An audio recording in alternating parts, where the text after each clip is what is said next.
Hello, and welcome to the Fighting Moose Podcast. I'm your host and narrator, Jason Hendrickson. This is a podcast where I retell stories, some fictional and some historical, that can be enjoyed by people of all ages. So for the past few days, I've been thinking about Robin Hood. I don't really recall why I started thinking about this, but I think it has something to do to the book that I am reading about dragons. So today, I went in search of a story about Robin Hood. Now, I know I have used the Junior Classics books before, but I couldn't remember which volume the Robin Hood stories were in. So, I went searching, and I found today's volume, which is Volume 2, that has to do with folk tales and myths, which I thought was a good starting point. So, I skimmed the table of contents, and I found out that this was not the volume with Robin Hood, but I was intrigued by two stories relating to the Knights of the Holy Grail, which I think are the same as the Knights Templar. But anyway, the stories that I'm going to read today are 2 of 5 stories, but I think that these 2 stories cover the better of the 5. So today we read the stories titled The Knights of the Holy Grail and Lohengrin, the Champion of Elsa of Brabant. Both of these stories come from the book Junior Classics, Volume 2, Folk Tales and Myths, and the stories were written by Constance Maud. Now, don't forget, you can always download these books to read at a later time, or you can read them on demand on the internet or your mobile device.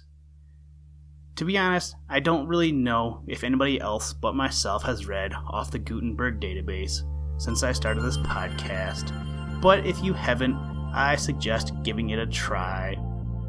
Like I've said before, free books are awesome. Now, let's turn to today's story. I hope you enjoy.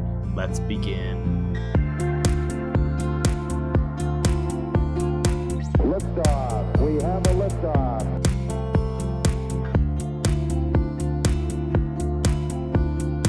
We choose to go to the moon in this decade and do the other things, not because they are easy, but because they are hard.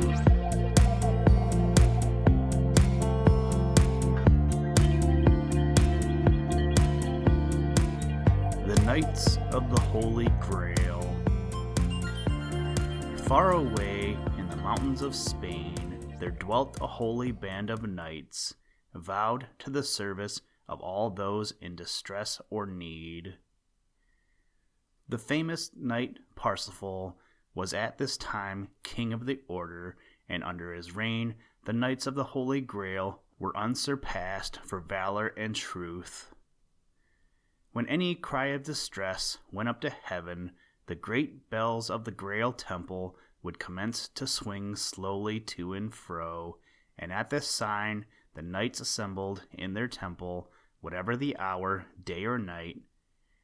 There the Holy Grail would reveal to them, in letters of fire, what service was required. The same night on which Elsa knelt in her prison cell, far away in Antwerp, the mighty bells of Mount Salvat suddenly broke the stillness of the peaceful night. With Parsifal at their head, the brothers of the Holy Grail hastened to the temple. Among them was one Lohengrin, a young knight of most noble fame, son of Parsifal, the king. Round the altar knelt the knights, while the king mounted the steps and took from a golden shrine the miraculous crystal cup known as the Holy Grail. A dazzling ray of light instantly streamed down from the dome above the altar, lighting up the cup, which then began to glow with letters of fire written round the brim. Parsifal held the cup aloft that all might read the message. There is one falsely accused, in sore need and trouble, the Princess Elsa of Brabant. So ran the writing on the Holy Grail. The glowing letters slowly faded and vanished. But while the knights discussed among themselves which of them should at once depart for Brabant, the cup again glowed with another message. Let Lohengrin, the son of Parsifal, make ready and depart. He it is appointed to be her champion. Lohengrin rejoiced greatly at being chosen. Kneeling before his father, he craved a blessing before setting out on his journey. Then buckling on his armor and his sword, a golden horn slung round his neck, he mounted his black charger and rode off into the silent forest. On he rode. The tall, dark pine trees met over his head. The silver moon peeped between the branches, lighting him on his way. All the forest slept. At length he came to the river which marked the boundary of the Grail dominions. He was about to ford the stream when, to his amazement, he beheld a boat drawn by a snow-white swan, evidently awaiting him. Lohengrin dismounted and recognized the swan as a bird which had not long since appeared among them and taken up his abode with the knights. As a white swan had always been held in good omen by the knights, the bird received a hearty welcome. And the more so when, shortly after his arrival, the Grail revealed that the bird was none other than a youth of noble birth, the innocent victim of a wicked enchantment. Round the swan's neck was a fine gold chain of curious workmanship, with neither clasp nor fastening, so that no man could remove it without injury to the bird. From the day he appeared, the swan attached himself specially to Lohengrin. He would follow him about like a dog, and often gazed into his face as though he longed to speak with him. Seeing this faithful bird awaiting him, Lohengrin asked him, "Wilt thou that I go with thee, dear swan?" The bird instantly bent his graceful head and spread wide his white wings as though impatient to start. Lohengrin then dismissed his horse, bidding him return to Mount Salvat, stepped into the boat, and the swan sailed away joyfully with him. Down the river they floated swiftly. The swan seemed quite sure of his way. Even when they came at last to the sea, he never paused, but steered a steady course right out of the bay and away across the wide ocean. In the city of Antwerp, great preparations were going forward. King Henry of Germany had arrived in state and had summoned all the ministers and chief nobles of Brabant to appear before him. Elsa in her prison cell was wakened early with the news that she would be tried this day before the king in face of all the people. She heard as though it scarce concerned her. Since the vision of the knight in shining armor, she no longer seemed to dwell in that dark prison. Her thoughts were far away, and she cared nothing for what took place around her. It was noon when the king, with his heralds, outriders, and a numerous retinue, proceeded in solemn state to the judgment oak. Mid the cheers and blessings of the people, he ascended a gorgeous throne prepared for him. Count Telramund bowed low before the king, then, in a clear, ringing voice, told his story, and made his accusation against Elsa, Princess of Brabant, of whose horrible crime he said he had, alas, convincing proof. He then claimed the kingdom of Brabant for himself as next of kin to the late Duke, and also in right of his noble wife Ortruda, whose fathers once ruled in that land. Now, O most noble king, thou hast heard me fully, he concluded. Naught have I spoke but the truth, my oath upon it, be thou our judge.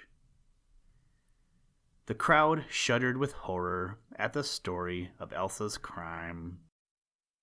Their own princess, so gentle and fair, the cruel murderess of her brother. Impossible, yet who dare dispute it, since Count Telramund, whose honor no man could doubt, himself swore to the fact. What terrible accusation dost thou bring? Bid the accused appear, cried the king. The trial shall forthwith begin. The herald blew his trumpet and proclaimed the king's order. There was a stir in the crowd. All eyes turned towards her as Elsa appeared, followed by her ladies. Slowly she walked to the foot of the throne, gazing before her like one in a dream. Art thou Elsa of Brabant? Asked the king. Elsa bowed her head. Dost thou know the charge that is brought against thee? He demanded sternly. Again Elsa assented, dropping her head sadly, but without speaking. What answer canst thou make? Dost admit thy guilt? The king inquired. She gazed around her with a bewildered air, as though trying to remember something long forgotten. Alas, she sighed, my poor brother. The people murmured, 'Tis marvelous! What can it mean? Speak, Elsa, urged the king, wondering at her strange behavior. Dost thou not trust in thy king? Then Elsa spoke in a low, gentle voice, as to herself when alone in the prison. In my misery I knelt one night and besought God's aid. My woeful cry seemed all at once caught up to the highest heaven. I listened wondering, then peace fell on my spirit, and a gentle sleep came over me. The king thought Elsa's mind was certainly affected, whether from brooding on her crime or on her innocence and the injustice of her imprisonment, but he could not tell. Come, Elsa, he said in a rousing tone, defend thyself now before the judge. But Elsa appeared neither to hear nor understand, and continued her dream with a look of rapture. Borne through the air he came, a knight of such perfection and nobility never yet I saw. Clothed in glittering armor, in his hand a sword, slung round his neck a golden horn. No word he spake, but gazed on me tenderly. Peace and comfort came to me with his look. That knight will be my champion and deliverer. The king was sorely perplexed.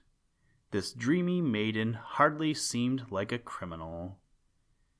Looking at the sad, fair face of the prisoner, he could not find it in his heart to believe her guilty. Yet he held the count as a true and honorable knight, incapable of falsehood, one who had besides risked his life for king and country. Turning to the count, he then asked solemnly, Frederick of Telramund, wilt thou in mortal combat let heaven's ordeal decide thine accusation as true or false? Yea, that will I, O king, answered Telramund with proud confidence. And thee also, I ask, Elsa of Brabant, wilt thou abide by heaven's decree in the mortal combat that shall be fought for thy cause? Elsa's eyes were fixed on the far distance. Yea, that will I, she replied slowly. "What champion shall defend thee?" asked the king. "That knight whom heaven sent me.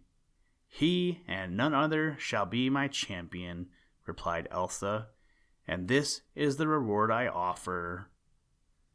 He shall wear my father's crown, and high honor I shall deem it to give to him my land, my wealth, and my hand." "A prize worth fighting for," murmured the people.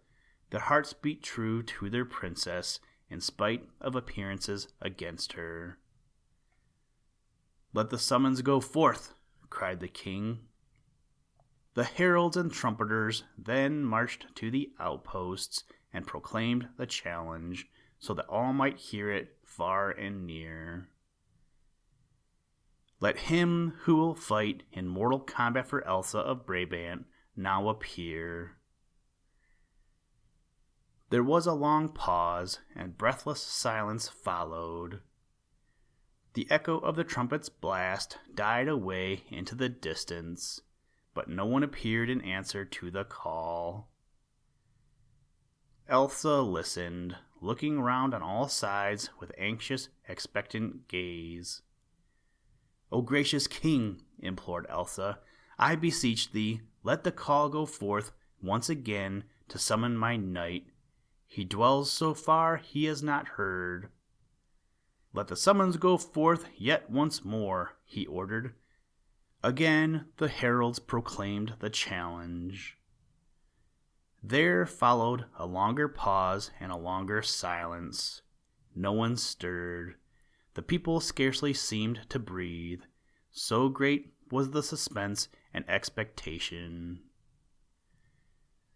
Elsa fell on her knees, while her maidens closed round as though to protect her. "O Lord," she cried, "send my knight speedily, I beseech thee. Once at thy command he came to me. O send him now again. Tell him of my sore need." She implored in despair. Her women knelt also, weeping and praying.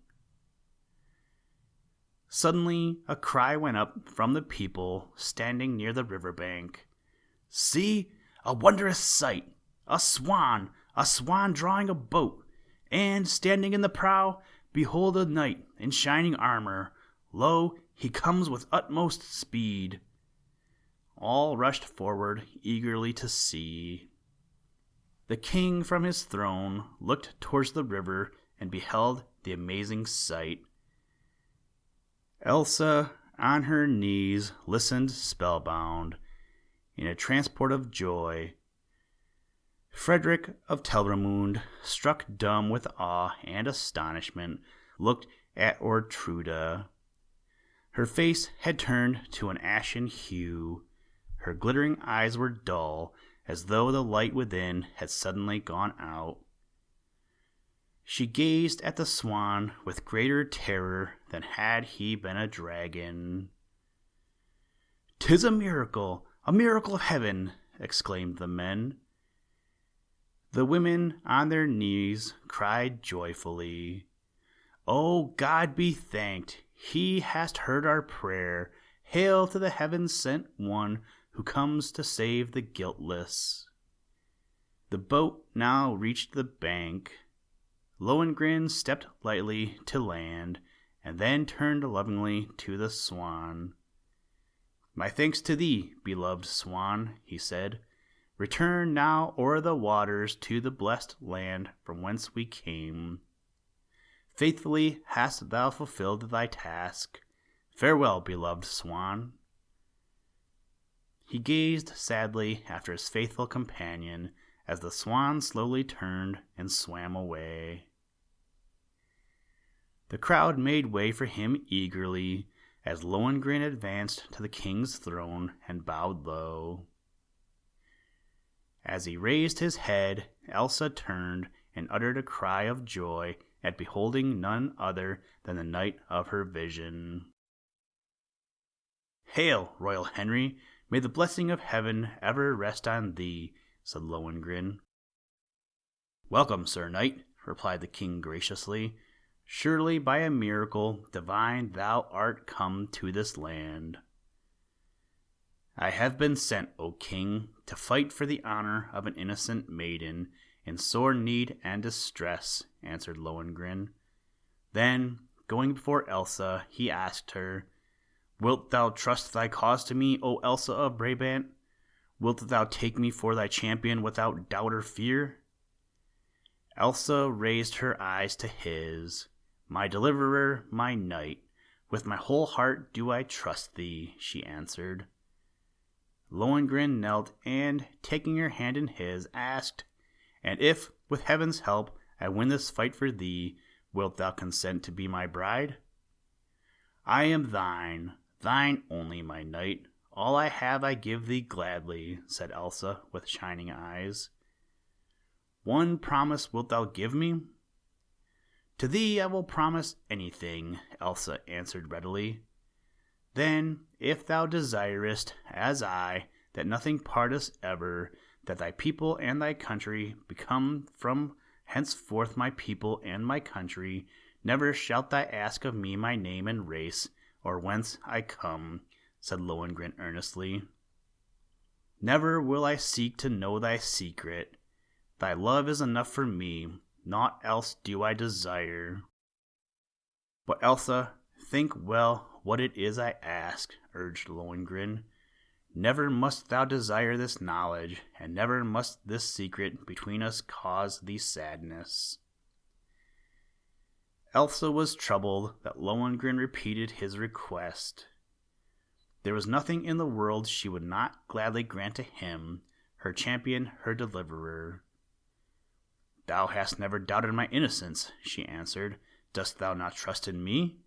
And shall not I also trust in thee, my knight, whatever thou askest of me?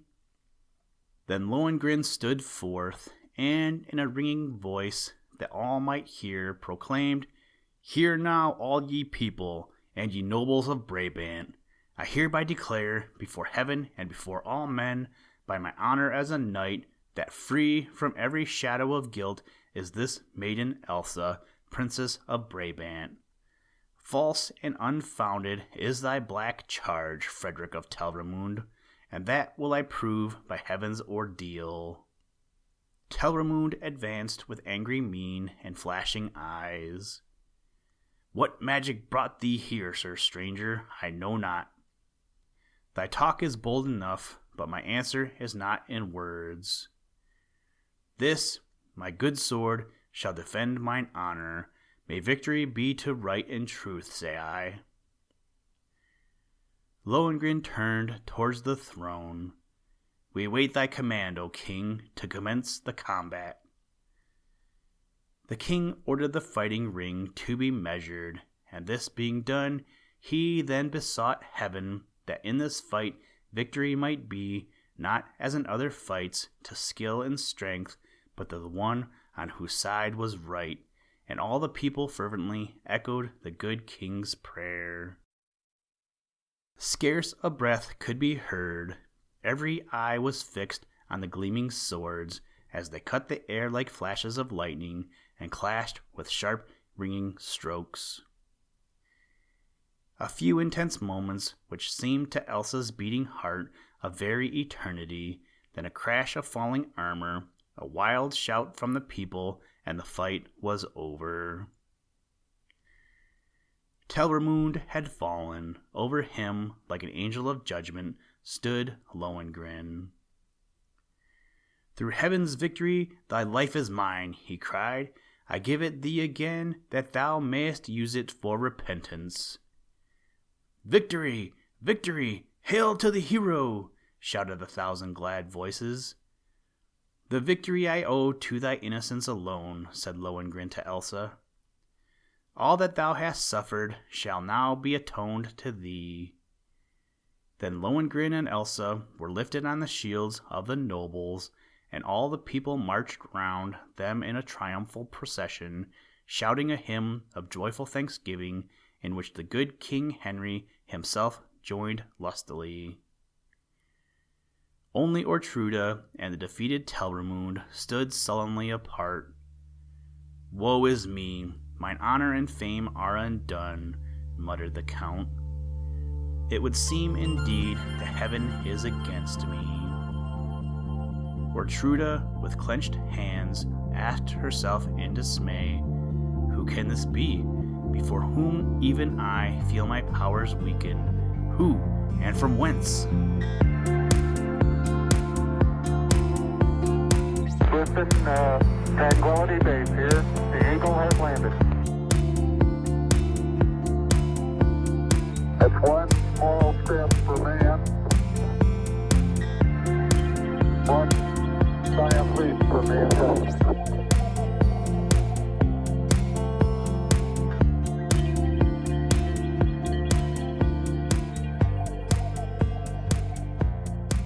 Thank you for listening to this episode of the Fighting Moose podcast. Please join us next time as we read another exciting story. Today's music was provided by the artist Analog by Nature, and the audio clips were provided from NASA. For more information to download and or listen to audio or materials from all our recordings, or to contact us, please visit www.thefightingmoose.com, or you can follow the links in the show notes. If you enjoy the podcast, please leave us a review wherever you get your podcast or on iTunes, and tell a friend. Thank you for your patronage, and as always, try and do a random act of kindness every day. Mission complete, Houston. After serving the world for over 30 years, the space shuttle turned its place in history, and it's come to a final stop.